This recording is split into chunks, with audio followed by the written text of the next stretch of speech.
हरि गोविंद जय जय राधा रमण हरि गोविंद जय जय गोविंद जय जय गोपाल जय जय गोविंद जय जय गोपाल जय जय राधा रमण हरि गोविंद जय जय राधा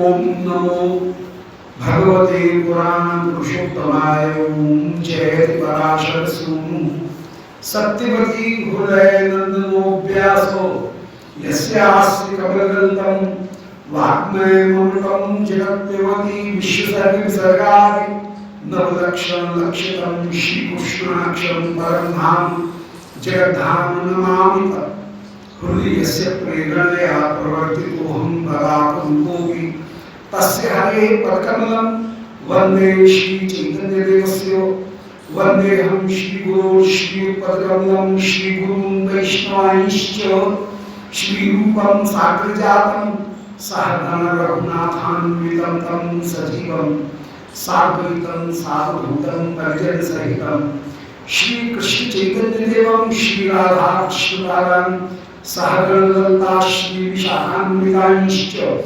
आजानुलम्बितभुजौ कनकावदातौ संकीर्तनैकपितरौ कमलायताक्षौ विश्वम्भरौ द्विजवरौ योधर्मपालौ वन्दे जगत्प्रियकरौ करुणावतारौ अनर्पितचरिं चिराकरुणयावती कलौ समर्पयतुन्नतोज्ज्वलरसां स्वभक्तिश्रियं हरिपुरट्सुन्दर द्वितीयकं सदीपितः सदा हृदय कंदरे स्फुरति पश्यचीवन्दना पात्रापात्र विचारणं न कुरुते न स्वं परं वीक्षते देयादे विचारो नहि नवा काल प्रतीक्षा प्रभु सद्यो यश्रवणे क्षण प्रमन ध्यानादिर्दुर्लभं दत्ते भक्ति रसं सैव भगवान् गौण परम नो गतिः पृथ्वीं गुरुवृन्दमाधुरीं अधुवृन्दावन कुञ्जरं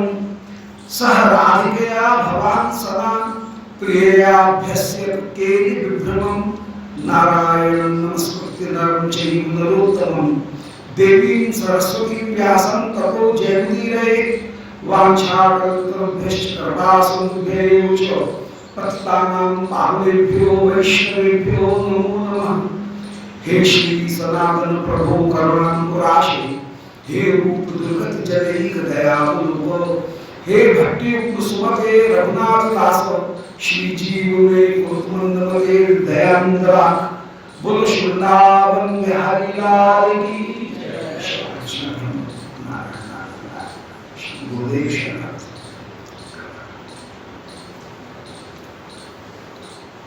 परम श्री चैतन्य चरितामृत श्रीमद् महाप्रभु के गंभीरा दीना में जो अपूर्व 18 वर्ष के उस स्थायी निवास में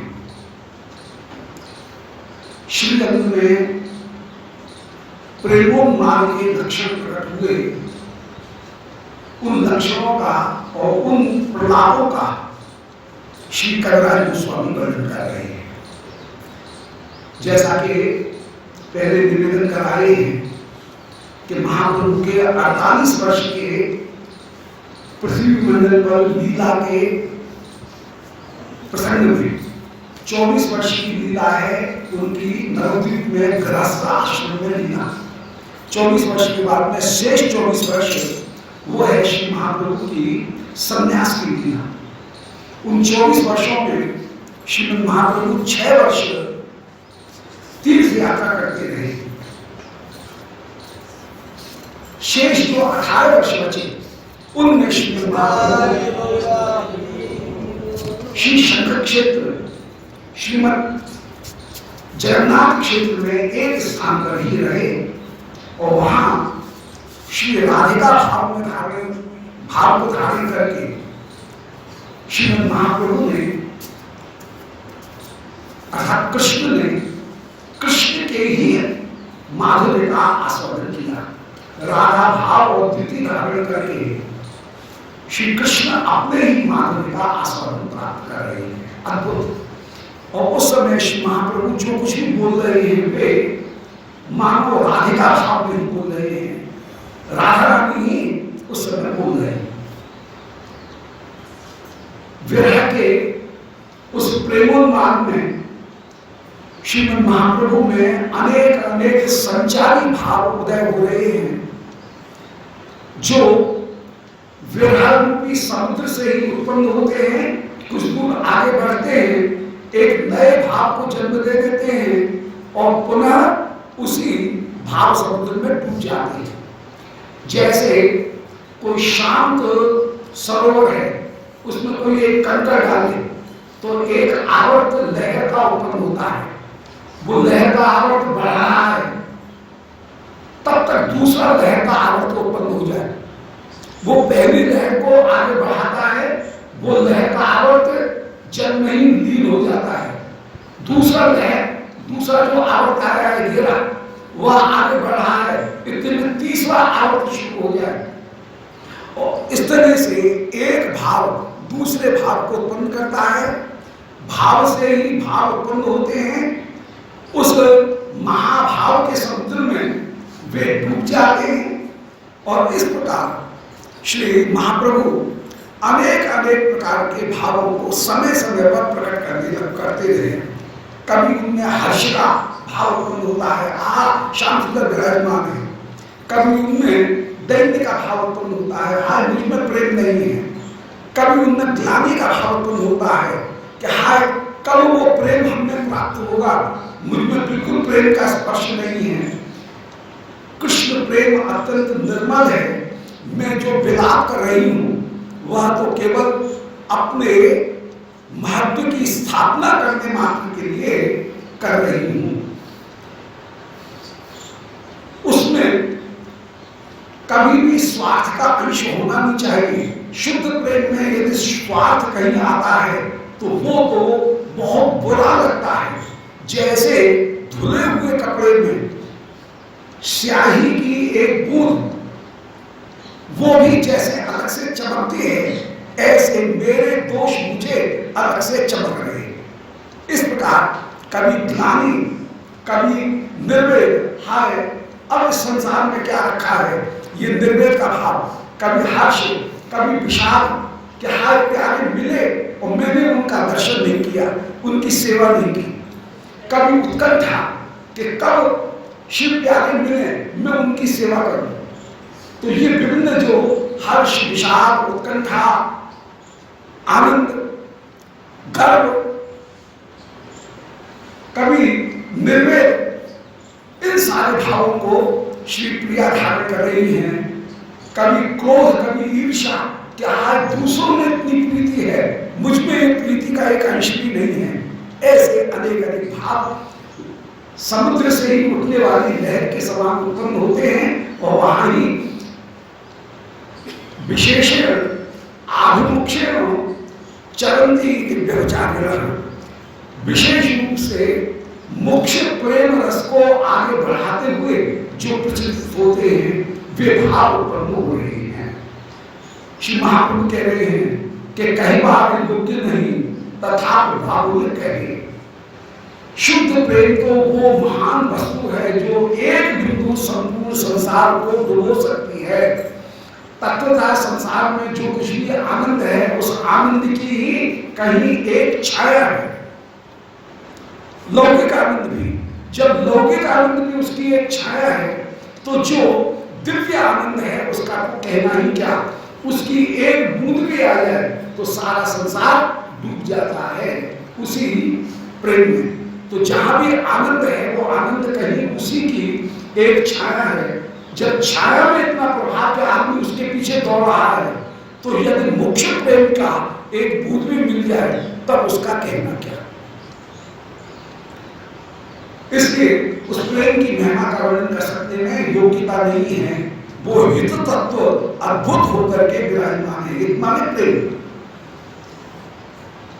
जो धारण करता है, पालन करता है, सारे संसार को जो धारण किए हुए है, सारे संसार का पालन कर रहा है। ऐसी द्वि धातु में एकता प्रत्यय लग करके फिर हितः शब्द बनेगा, तो वो ही सारे संसार को धारण किए हुए है। एक मते दिन दिन स्वरूप रामानंद स्वामी 44 रुपया है द्वितीय परिच्छेद की। इस प्रकार श्री स्वरूप दाऊद रामानंद इनके समय में श्री महाप्रभु अपने भाव को प्रकट कर रहे हैं। बाह्य विशुद्ध ज्वाला और भीतर है आनंदमय। अब यहाँ पर एक रहस्य और प्रकट किया कि विरह का बाहरी स्वरूप दुखात्मक है, परंतु इस बात को कोई रसिकजन ही जानता है कि विरह में उसको क्या आनंद की प्राप्ति होती है। विरह का स्वरूप है दुखात्मक। यदि दुखात्मक होता तो कोई भी विरह काव्य को पढ़ता नहीं, परंतु विरह काव्य खूब लिखे जाते हैं, खूब पढ़े जाते हैं, उसको कहीं बिना रहा नहीं जाता है। इसका मतलब है कहीं कहीं आनंद है, तभी तो लोग पढ़ते हैं, नहीं तो उसको छूते भी नहीं। इसलिए विरह के विषय में एक बात कही गई, आगे वर्णन करेंगे कि विषामृत एकत्र मिलन। ये विरह विष और अमृत इन दोनों का एकत्र मिलन है। ये तप्त इक्षु रस चरण, गरम गरम ईख के रस को पीना है। ईख का रस गर्म हो रहा हो, गुड़ बन रहा हो, और कहीं कोई गरम गरम उस ईख के रस को ले तो एक और जीभ भी जलेगी, दूसरी ओर स्वाद भी आएगा। जो गर्म है उसकी भी अपना स्वाद है। चाय कॉफी ये ठंडी हो जाए तो किस काम की, उसका स्वाद तो तभी है जब जीभ जले, तभी उसका स्वाद आएगा। ऐसे ही ये विरह एक और जलाने वाला है, दूसरी ओर उस जलने में भी कुछ न कुछ स्वाद है। तो ये विरह की वस्तु अद्भुत है। अब कोई ये कहे कि जो दुखात्मक है वो सुखात्मक कैसे हो जाएगा, तो इसका वर्णन नहीं किया जा सकता है। अरे मीठा जो तीखा जो सब्जी है, नमकीन है, वो जीभ भी जलाए पर उसके तीखेपन का भी स्वाद है। यदि गूंगा स्वाद हो, शाक हो, तो क्या स्वाद है। तो मिर्ची में जैसे जलाने का गुण भी विद्यमान है, साथ के साथ में उसका अपना स्वाद भी है। कड़वी वस्तु का अपना स्वाद भी है, और कड़वी वस्तु जहां कड़वी भी लगती है, बंगाल में तो जो सब्जी इत्यादि है उसमें कहीं नीम का चूना डालते हैं, उसका भी अपना एक स्वाद है कड़वा को, परंतु कड़वा डालने पर वो वस्तु कहीं कुछ और भी अधिक स्वादिष्ट होकर के विराजमान हो जाती है। तो कड़वे का भी अपना रस है। ऐसे ही ऊपर से देखने में विरह कष्टमय प्रतीत होता है, परंतु भीतर ही भीतर उसमें परम परम आनंद की प्राप्ति होती है। इस तरह से विष और अमृत एकत्र मिलन, विष और अमृत एक जगह मिल रहा है, वो बिल्कुल वैसे ही है जैसे तप्त इक्षु रस चरण, गरम गरम ईख के रस को गरम गरम पीने का जो स्वाद है वो अलग है। इसी तरह से ये विरह दुख और सुख दोनों है, परंतु इसके सुख को जानने का कौन, बोले कोई रसिक जान सकता है। ऊपर से देखने में संकेत है अरे विरह से भागो, परंतु जो रसिक जन है वो ये कहते हैं कि विरहा विरहा मत कहो, विरहा है सुल्तान। कबीरदास कहते हैं कि विरह को विरह करके मत कहो, विरह तो सुल्तान है, वह तो सबसे ज्यादा सुख देने वाला है। विरह में जो सुख है वो कहीं दूसरे सुख नहीं है। इस तरह से महाप्रभु कह रहे हैं कि बाह्य विश्व ज्वाला है, भीतर आनंद में, बाहर तो विश्व की ज्वाला है। ये ऐसा लगता है जैसे चला रहा है, तड़प रहा है, परंतु प्रेमी को भीतर प्रिय का स्मरण करके अत्यंत सुख का आनंद होता है। कृष्ण प्रेमार अद्भुत चरित्र, इस प्रकार श्री कृष्ण में विरुद्ध धर्माश्रयता एक काल में प्राप्त होती है। ये उसका अचिंत्य स्वरूप है। जैसे संधिपात के रोग की औषधि कोई दे, अब उसमें विरोधी वस्तुओं का शमन करने का गुण है। कफ का गुण अलग है, पित्त का गुण अलग है, वात का गुण अलग है, परंतु एक ही औषधि विरोधी वस्तुओं को एक ही गोली, एक ही टैबलेट, एक ही चूर्ण, वो सारी विरोधी वस्तुओं को एक ही वस्तु जैसे समाधान कर देती है। इसी प्रकार ये विरह भी एक होते हुए भी ऊपर से दुख, भीतर से आनंद भी प्रदान करते हुए विराजमान होता है। तो कृष्ण प्रेम का ये अद्भुत चरित्र है। एक प्रेमा आस्वादन तप्त इक्षु चर्वणि।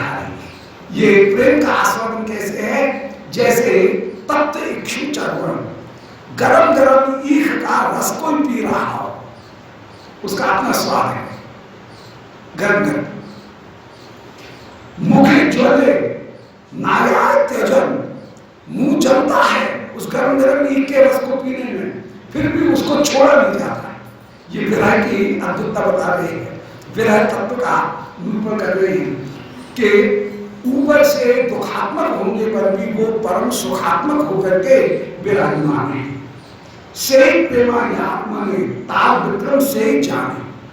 अब ये जो प्रेम जिसने भोगा है इस विरह को, वो ही इस विरह के मर्म को जान सकता है।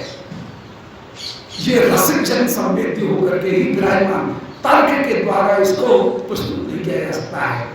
दृष्टांत बहुत से दिए जा सकते हैं, परंतु ऐसा क्यों है यह नहीं कहा जा सकता है। जैसे भूख और भोग सामग्री दोनों एक बार मिलने पर भोग सुखकर होता है, जैसे कुटिलित भाव में दुख और सुख इन दोनों की नायक नायिका को एक साथ प्राप्ति है, इसी प्रकार यहाँ विरह में दुख और सुख इन दोनों की एक साथ प्राप्ति होकर के विराजमान है। विषामृत एकत्र मिलन, ये विश्व अमृत इन दोनों का एकत्र मिलन होकर के विराजमान। कभी कभी जो वस्तु दुख रूप है, कड़वी है, वो आनंद देने वाली है। कभी कभी जो मीठी वस्तु है वो परिणाम में दुख देने वाली हो जाए। तो ये विश्व अमृत दोनों एकत्र मिलन होकर के विराजमान है।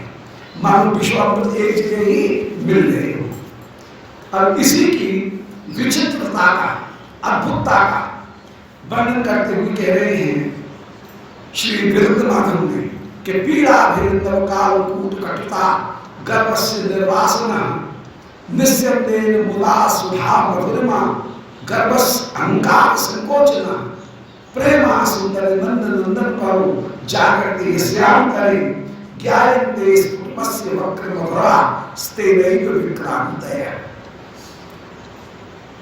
पीड़ा भिन्नव काल कूट कटता गर्भस्य निर्वासना। श्री पौर्णमासी जी कह रही हैं, गुणे सुंदरी नंद नंदन का प्रेम कुछ है ही ऐसा कि पीड़ा उसमें इतनी ज्यादा है कि नव कालकूट कटता गर्भस्य निर्वासना।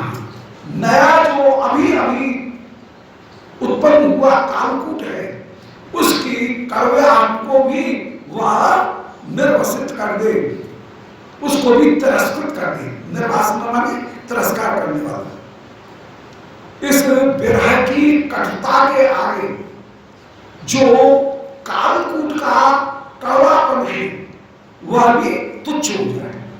कालकूट को बड़ा अभिमान था कि मैं बड़ा कड़वा हूं, परंतु इस विरह के कष्ट के आगे कालकूट का वह अभिमान भी समाप्त हो जाए। और उसी काल में, आगे पीछे नहीं, उसी काल में जहां कष्ट की प्राप्ति हो रही है, उसी काल में निस्यंदेन मुदा सुधा मधुरमा गर्भ अहंकार संकोचना, सुधा की मधुरमा की एक बूंद भी ऐसी टपकती है, निस्यंदेन मान टपकना, तो मुदा सुधा, मुदा सुधा मधुरमा अहंकार संकोचना, जो आनंद निस्यंद माने टपकता है, उसके आगे सुधा मधुरमा अहंकार संकोचना। अमृत को बड़ा अहंकार था कि आप मेरे बराबर संसार में कोई मीठी वस्तु नहीं है, परंतु इस प्रेम के एक बूंद के टपकने के आगे जितना भी अहंकार है वो संकुचित हो जाता है। तो निस्यंदेन मुदाम, आनंद के निरंतर निरंतर टपकने से उस आनंद के आगे सुधा मधुरमा अहंकार, अमृत को जो अपनी मधुरमा का अहंकार था वो भी संकुचित हो जाता है, अर्थात अमृत को भी अपने अहंकार को छोड़ना पड़ता है। अति सुंदरी पौर्णमासी जी श्री नानी मुखर्जी से कह रही हैं कि बेटी प्रेमा सुंदर नंद नंदन पर हो, इसको ऐसा क्यों है बोले, इसका कारण वर्णन नहीं किया जा सकता है, परंतु नंद नंदन पर जो प्रेम है वो जिसके हृदय में जग रहा है वो इस वस्तु का आस्वादन लेता है।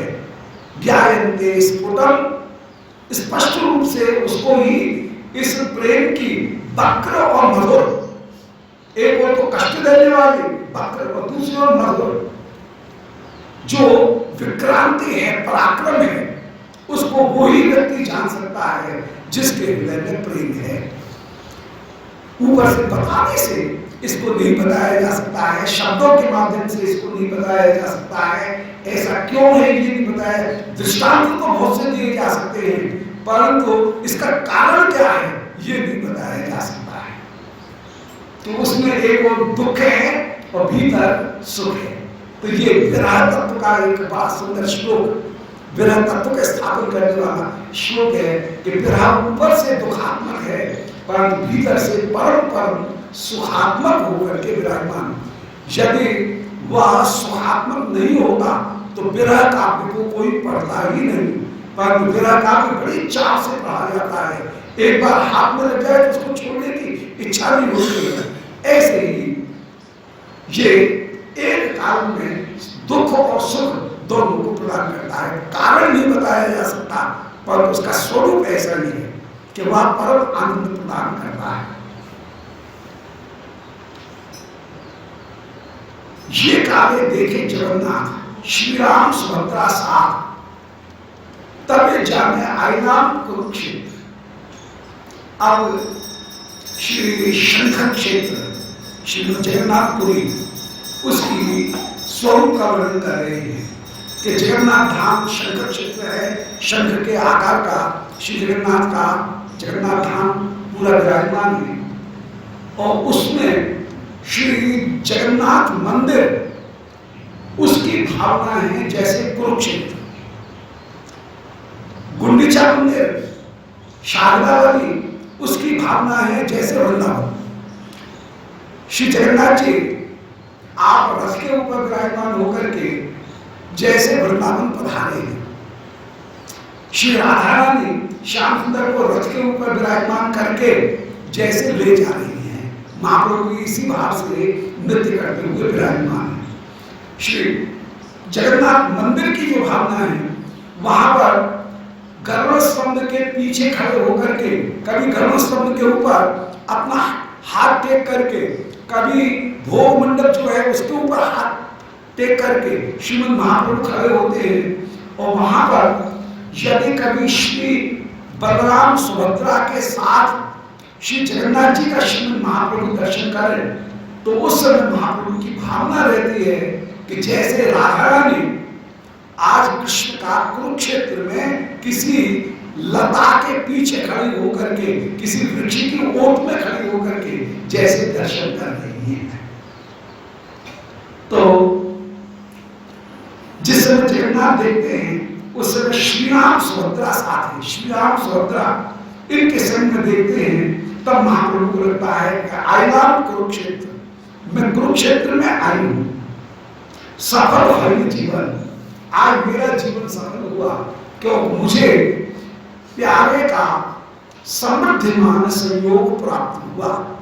जहां प्यारा परदेश गया हो और परदेश में कहीं काम में इतना उलझ जाए कि चाहते हुए भी लौट नहीं सके, और तब किसी तरह से काम सुलझा करके पूरा करके निपटा करके वो जल्दी से लौट करके आए, उस समय जो आनंद की प्राप्ति होती है उसका नाम है समृद्धिमान संयोग। उस आनंद का श्रीमद् महाप्रभु दर्शन कर रहे हैं और कह रहे हैं, राधा रानी कह रही है, महाप्रभु नहीं कह रही है, महाप्रभु के माध्यम में राधा रानी ही कह रही है, महाप्रभु राधिका भाव में कह रहे हैं कि सफल हुई जीवन, आज मेरा जीवन सफल हुआ, देख लो पद्म लोचन, आज पद्म लोचन का मैंने दर्शन किया। श्री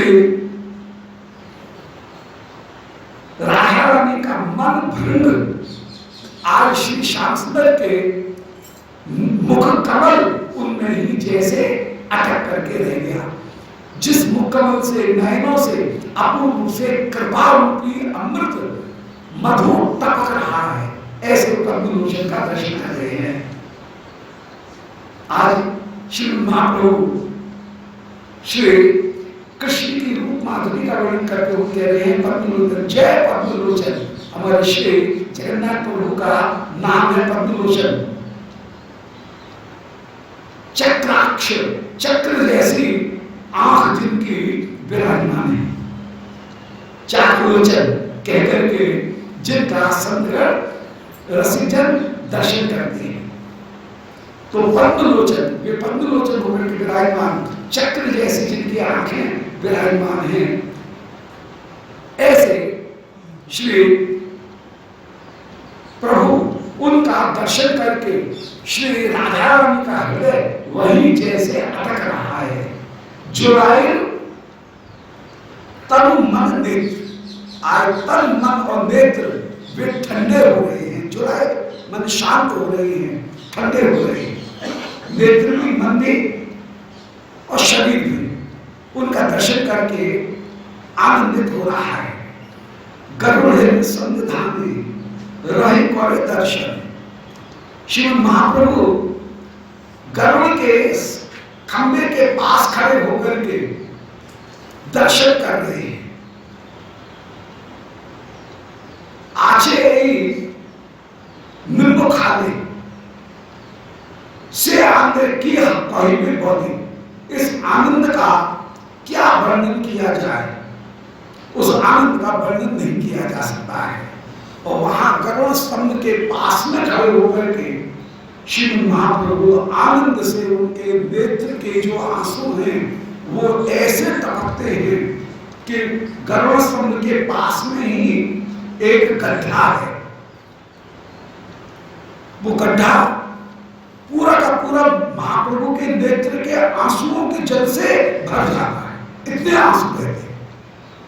तो उसका निरूपण कर रहे हैं कि गरुड़ स्तंभ तले आचे एक निम्ब खाले, गरुड़ स्तंभ के नीचे एक निम्ब खाले, एक गड्ढा है, एक पत्थर है जिसमें नीचे गड्ढा है, वो पत्थर में गड्ढा है, से खाल भवन अश्रु जले, वो जो गड्ढा है, खाल मन वो गड्ढा, वह महाप्रभु के अश्रु जल से भर जाता है, इतने अश्रु प्रवाहित होते हैं महाप्रभु के, और उस समय दर्शन करें आनंद के ऐसे अश्रु विराजमान।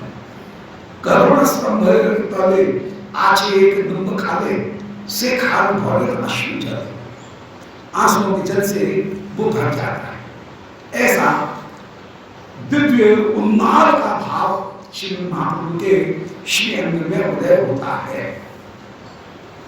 कहा हरते घरियास, माटी ऊपर बसी, नखे करे पृथ्वी लिखा। अब ये स्वरूप का निरूपण किया, अश्व संचारी भाव का निरूपण किया। ये सुदीप्त जो संचारी है उसका यहाँ पर वर्णन हो रहा है, सुदीप्त संचारी। इससे बढ़कर के और सुदीप्तता नहीं हो सकती है कि आंसू के ऐसी धारा निकले कि वे पूरा का पूरा गड्ढा भर जाए। ये लोक में कभी संभव नहीं।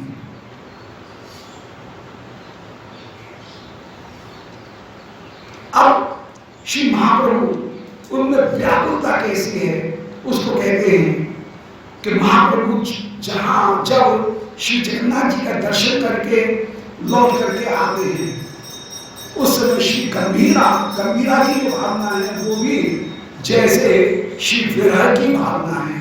राधा रानी विरहणी होकर के विराजमान है। उस समय श्री राधा रानी की अपूर्व दशा, वे विरहणी होकर के विराजमान है। कहा है कि घरे आसन, महाप्रभु दर्शन करके अपने घर आते हैं, माटी ऊपर बसी और वहां मिट्टी के ऊपर ही विराजमान हो जाते हैं, धरती में ही विराजमान हो जाते हैं। और नखे पर ही पृथ्वी लिखन, अपने हाथ से उंगली से पृथ्वी के ऊपर श्री कृष्ण की रूप माधुरी उसका लेखन करते हुए विराजमान होते हैं। और उसमें लिखते लिखते श्री महाप्रभु के नख घिस जाते हैं। कई बार तो उंगली के पोरों में से रक्त की धारा प्रवाहित होने लगती है। इतना भी होश नहीं है कि कहां दर्द हो रहा है, जरा सा चुभता है आदमी तुरंत हाथ हटा देता है, परंतु महाप्रभु को होश ही नहीं। कृष्ण रूप माधुरी का लेखन करते करते हाथ का पोरवा घिस जाता है। उस समय कोई भक्त महाप्रभु को रोकते हैं, हाथ पकड़ करके स्वरूप दामोदर श्री राय रमन महाप्रभु को रोकते हैं कि नहीं अब आगे मत लिखो, हाथ में लग जाएगी, घाव हो जाएगा। घाव हो गया है फिर रोक दे। उस समय व्याकुल होकर के कहते हैं, हाय कहाँ वृंदावन, हाय वृंदावन कहाँ है, वृंदावन कहाँ है, कहाँ गोविंद नंदन, कहाँ से बंशी बदन। गोविंद नंदन कहाँ है, वे वंशी बदन, वंशी बजाने वाला वह मुख, वंशी बादल स्वरूप वो श्री श्याम सुंदर कहाँ है, कहाँ तब में श्री महाप्रभु से मिले। जैसे व्रज में श्री राधा रानी अपने भवन में घर में निवास करते हुए कृष्ण से मिलकर के अभी आई हैं, व्याकुल हो जाए, इसी प्रकार श्री महाप्रभु भी आज कृष्ण दर्शन करने के बाद में जब गंभीरा में आते हैं उस समय गंभीरा की जो भावना है वो है जैसे